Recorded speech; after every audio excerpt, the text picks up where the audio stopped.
Gold is a really solid tell since it took off on the first. We'll talk about maybe some of the reasons why it took off and its fight right now with liquidity in the market. At least I am getting more nervous. I must admit, the higher gold rises, the more bearish the market I become. So, Craig, what's your sentiment on that? You had a recent post that bears repeating.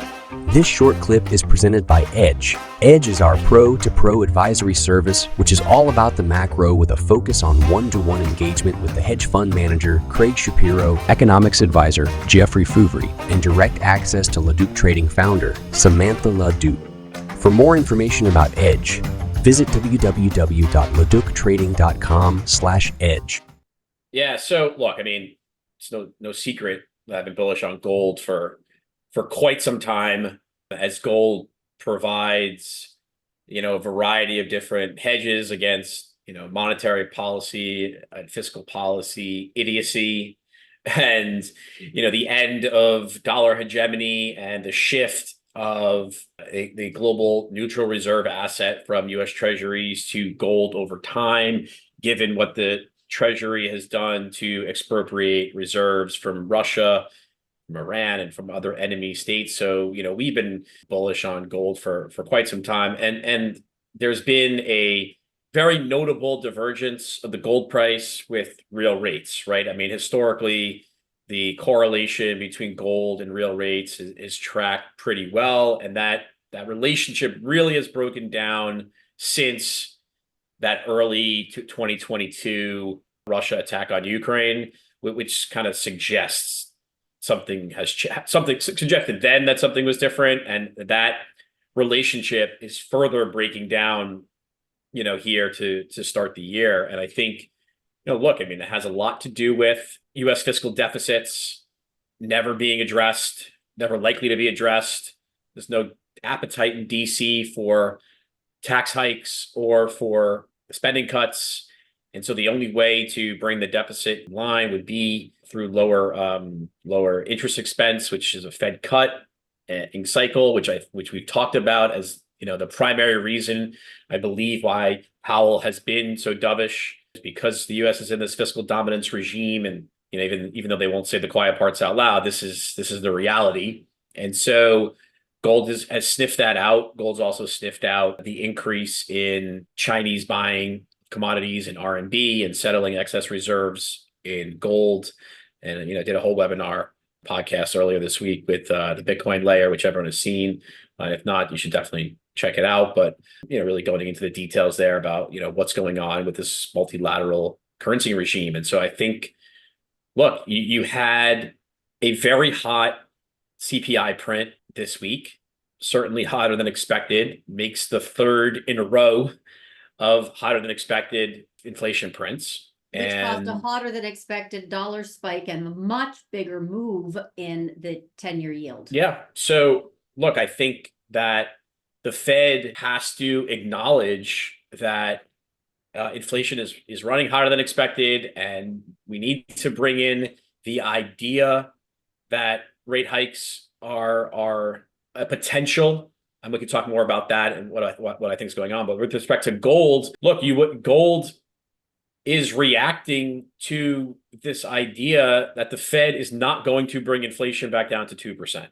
And so my quote from just a few minutes ago was, how does the Fed look at the price of gold making new highs every day after hot inflation readings this week and much higher long-end U.S. Treasury yields, and think, quote, you know what? The market believes we are going to bring inflation back to 2%. Gold is calling bullshit. And I think that's what's going on. And so the collective wisdom of markets realizes that even with these higher inflation prints, the Fed still wants to cut rates. It's an election year, and that dynamic is still in play. The fiscal dominance angle is in play.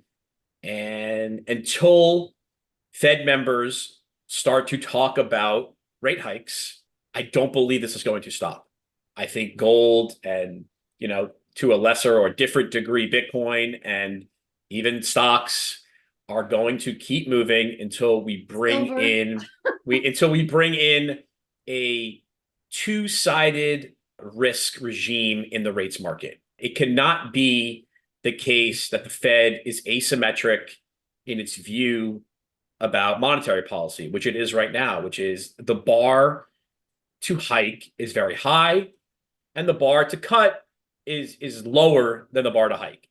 And that needs to come much more into balance. They need to be willing to say that they will hike rates in order to firmly bring inflation back down to 2%. And until they do, the market's just going to keep doing what it's doing, which is moving inflation expectations higher.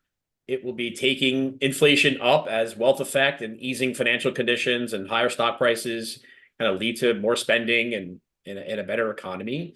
And so, look, after we had this hot CPI print, to hear the 4 or so Fed speakers that have come out so far basically say, yes, this is worse than we thought it was going to be. Yes, inflation is hotter, but we still want to cut rates at some point this year.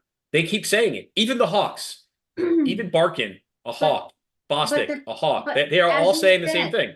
The gold move is telegraphing such a contradiction to that tell.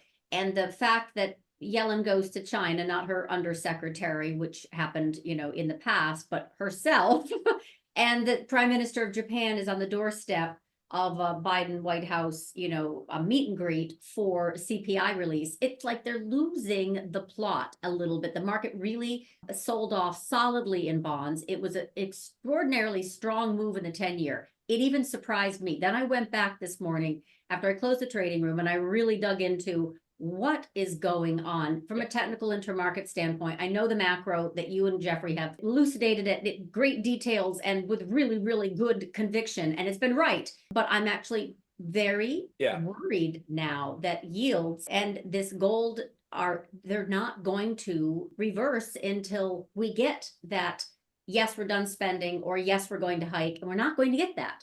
So something is more likely to break now than I have seen for many, many months. No, I think that's right. Look, I think we've been talking about fiscal dominance here since, the third quarter of last year, that July QRA meeting when Yellen, talked about selling more bonds and the bond market sell off and, what this all means. There was a very interesting paper that came out, which we talked about from Professor Kalamarisis about fiscal dominance. So we've been on top of this for a long time, but it seems to me like this is becoming much more in the public narrative now, like not just on my Twitter feed, right? God, I see it too. It's everywhere, right? People are talking about fiscal dominance. People are worried about the deficits.